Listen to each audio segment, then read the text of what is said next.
Ainsi fut achevés les cieux et la terre et toute leur armée.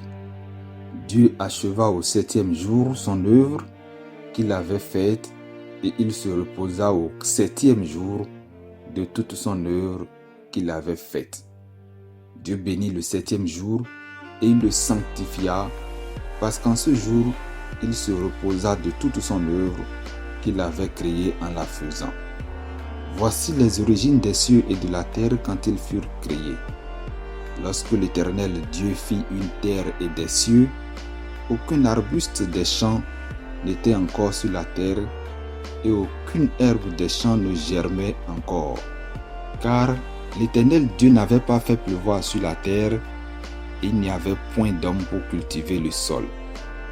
Mais une vapeur s'éleva de la terre et arrosa toute la surface du sol. L'Éternel Dieu forma l'homme de la poussière de la terre, il souffla dans ses narines un souffle de vie, et l'homme devint un être vivant.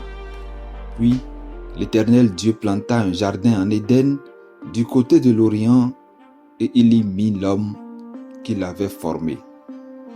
L'Éternel Dieu fit pousser du sol des arbres de toute espèce, agréables à voir et bons à manger, et l'arbre de la vie au milieu du jardin, et l'arbre de la connaissance du bien et du mal.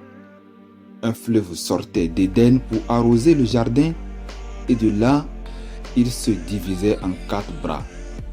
Le nom du premier est Pishon, c'est celui qui entoure tout le pays de Havila où se trouve l'or. L'or de ce pays est pur. On y trouve aussi le bdellium et la pierre d'onyx. Le nom du second fleuve est Gihon, c'est celui qui entoure tout le pays de Cush. Le nom du troisième est Hiddekel, c'est celui qui coule à l'orient de la Syrie. Le 4e fleuve, c'est l'Euphrate. L'Éternel Dieu prit l'homme et le plaça dans le jardin d'Éden pour le cultiver et pour le garder. L'Éternel Dieu donna cet ordre à l'homme.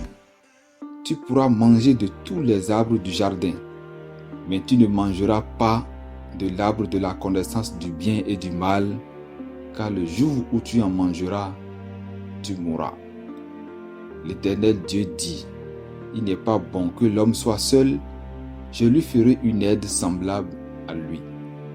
L'Éternel Dieu forma de la terre tous les animaux des champs et tous les oiseaux du ciel, et il les fit venir vers l'homme pour voir comment il les appellerait, et afin que tout être vivant portât le nom que lui donnerait l'homme.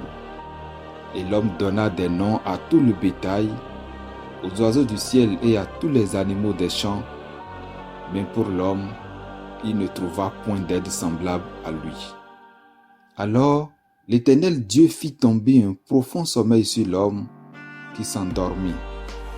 Il prit une de ses côtes et referma la chair à sa place. L'Éternel Dieu forma une femme de la côte qu'il avait prise de l'homme et il l'amena vers l'homme.